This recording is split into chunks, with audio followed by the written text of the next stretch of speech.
त त्यसरी नि मान्छे त हेर्छु त दोस्रो 3 वर्षको एक महिना आएर बसेर त्यहाँबाट त दिनभरि बेलुका 4 बजीसम्म बस्यो है 2 बजीदेखि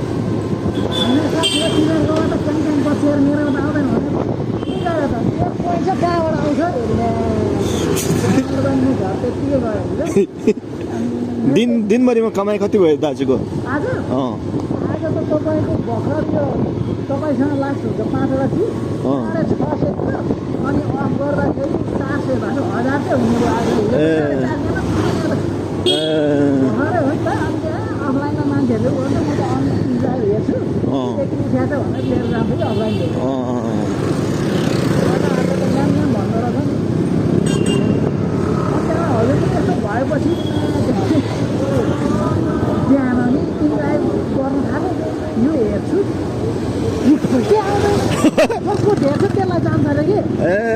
फुल भयो भने चाहिँ तपाईँको 7-8 किलोमिटरबाट आउँछ अरे कि अनि त्यो पनि 0 भयो भने चाहिँ बुवाक्रे अनि तपाईँले आइडी नै लाइसेन्स फोन नम्बर त काम नगर्ने याङ्गोको त्यसो भन्यो त्यहाँ पनि कम्पनीमा त्यसो वाट्सएपमा कुरा गर्नु न ठिकै हो सिधा गएर यताबाट जानुहोस् यहीँबाट कि अलिक भित्र पर्छ यही भित्र अलिक भित्र अन्त मैले वाट्सएपबाट अनि कम्पनीलाई रिक्वेस्ट गरेँ क्या यही बाटो यता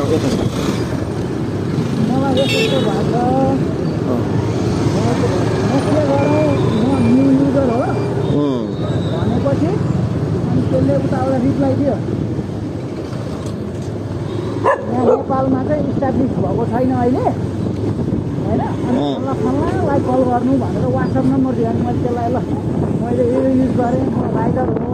त्यसरी पनि कहाँ हुन्छ भने मैले गुनासो पोखेँ कि अनि त्यसपछि अनि त्यसले 10 पोइन्ट हालिदियो अनि त्यहाँबाट आज यही हो सर म यही हो छोटो छ धेरै टाढो छैन मेरो त